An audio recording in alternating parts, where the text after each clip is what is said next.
नमस्कार। आज हम एक काफ़ी चर्चित और कहना चाहिए विवादास्पद आध्यात्मिक गुरु ओशो, उनके जीवन के बिल्कुल अंतिम दौर पर बात करेंगे।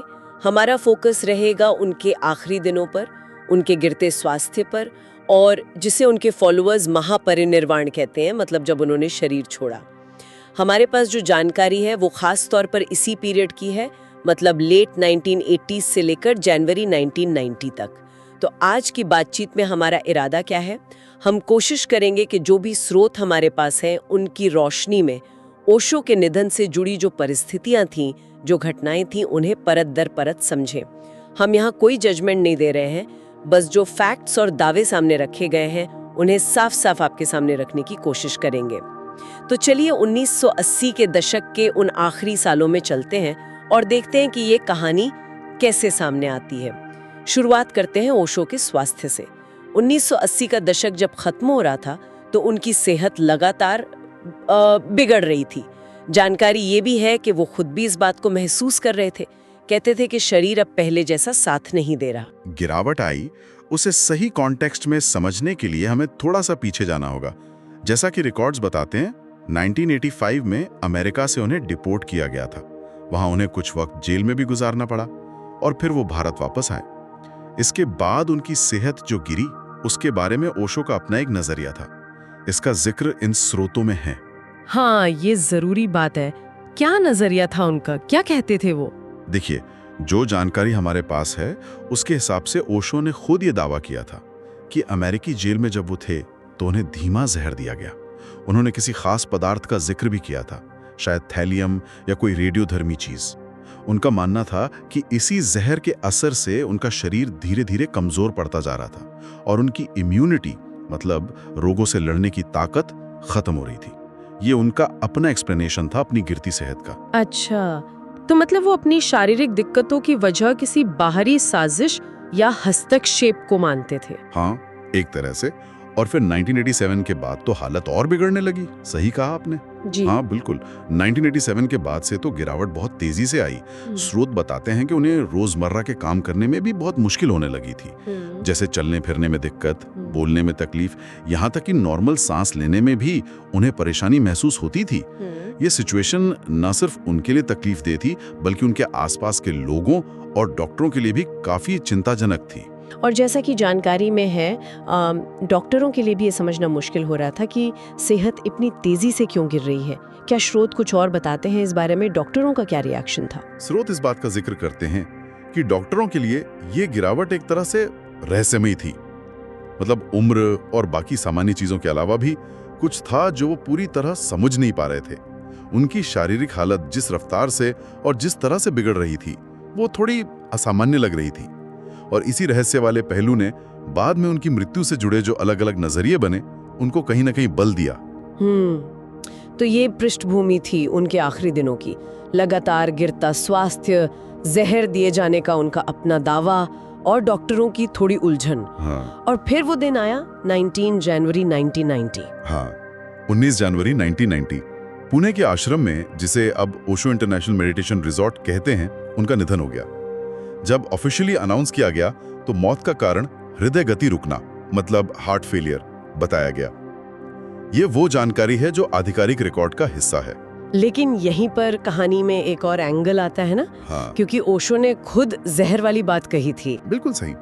और यहीं पर हमें दो अलग अलग एक्सप्लेनेशन देखने को मिलते हैं। दोनों का जिक्र हमारे स्रोतों में है।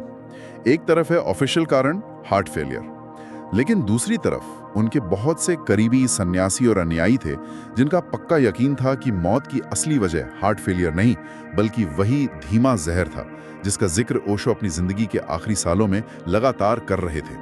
उनके लिए ओशो की मृत्यु नेचुरल नहीं थी, बल्कि उस कथित जहर का नतीजा थी जो उन्हें अमेरिका में दिया गया था। ये तो वाकई एक जटिल स्थिति है।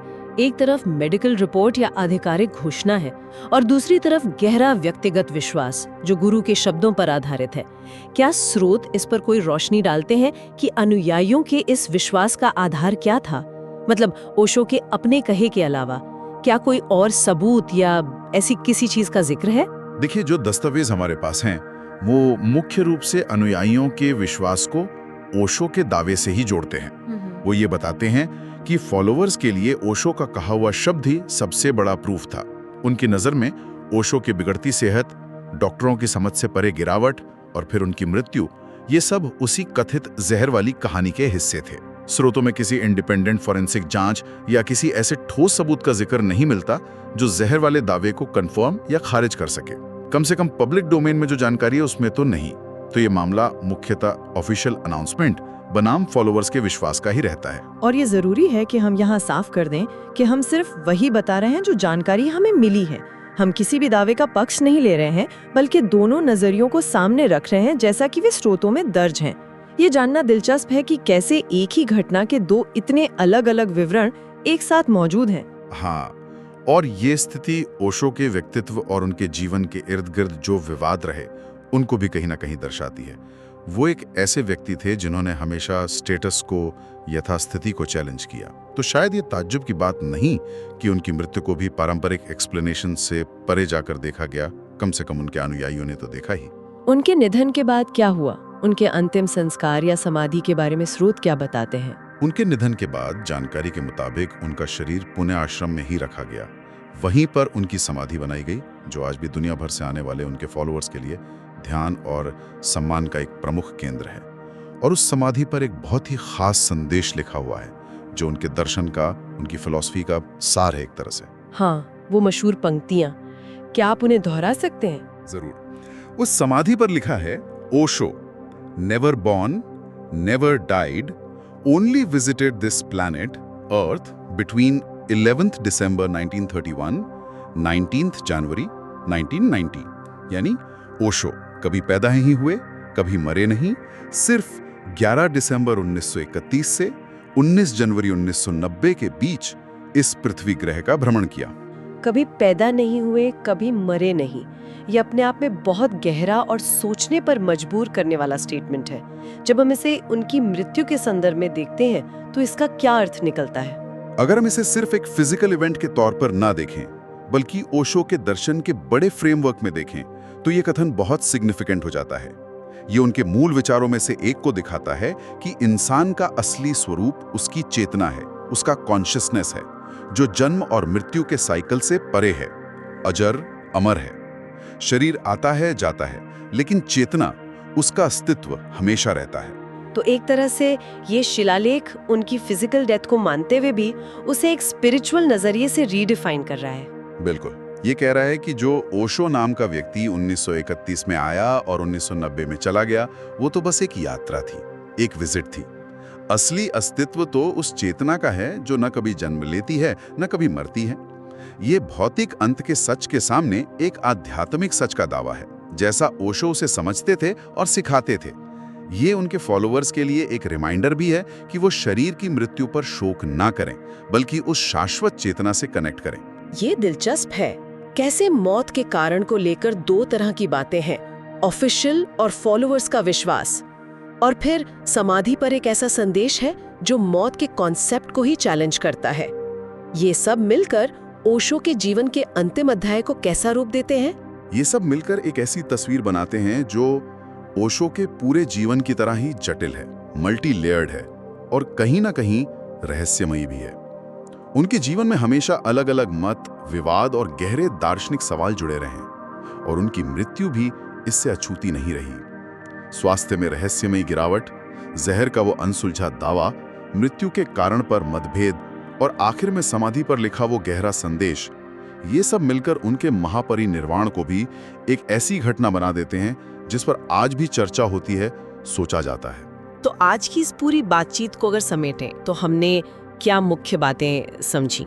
हमने देखा कि ओशो के जीवन के आखिरी साल उनके गिरते स्वास्थ्य और उनके उस दावे से जुड़े थे कि उन्हें अमेरिका में धीमा जहर दिया गया था। हमने उनकी मृत्यु के ऑफिशियल कारण, हार्ट फेलियर, और उनके अनुयायियों के उससे अलग विश्वास, जहर के कारण मृत्यु पर गौर किया, जैसा कि हमारे स्रोतों में है। और आखिर में हमने उनकी समाधि पर लिखे उस अनोखे संदेश नेवर बॉर्न नेवर डाइड के गहरे अर्थ को समझने की कोशिश की, जो उनके दर्शन को दिखाता है। हाँ, और ये पूरी कहानी स्वास्थ्य में गिरावट से लेकर समाधि के संदेश तक हमें दिखाती है कि कैसे एक प्रभावशाली और विवादास्पद व्यक्ति का अंत भी उनके जीवन की तरह ही कई इंटरप्रिटेशंस और सवालों को जन्म दे सकता है। ऑफिशियल रिकॉर्ड अपनी जगह है, लेकिन अनुयायियों का विश्वास और व्यक्ति का अपना दर्शन मिलकर एक ऑल्टरनेटिव या सप्लीमेंट्री कहानी रचते हैं। ये वाकई उनके जीवन के समापन का एक दिलचस्प और काफी स्तरित चित्रण है, जिसमें तथ्य, दावे, विश्वास और दर्शन सब एक साथ गुनते हुए लगते हैं। एक आखिरी विचार जो इस पूरी जानकारी से उभरता है वो शायद ये है, किसी व्यक्ति, खासकर ओशो जैसे ग्लोबल इम्पैक्ट वाले व्यक्ति की मृत्यु से जुड़ी कहानियां अक्सर सिर्फ मेडिकल कारणों तक ही सीमित नहीं रहती। जहर दिए जाने का दावा, चाहे वो साबित हो या ना हो, वो उस व्यक्ति के जीवन के संघर्षों, उसके विरोधियों और उसके अनुयायियों के गहरे भावनात्मक जुड़ाव का एक प्रतीक बन जाता है। ये हमें सोचने पर मजबूर करता है कि इतिहास और स्मृति कैसे बनते हैं, खासकर जब किसी ऐसी शख्सियत की बात हो जिसने दुनिया को इतने पोलराइज तरीके से प्रभावित किया हो। उनकी मृत्यु की कहानी भी उनके जीवन की तरह ही एक पहेली का हिस्सा बनी रहती है।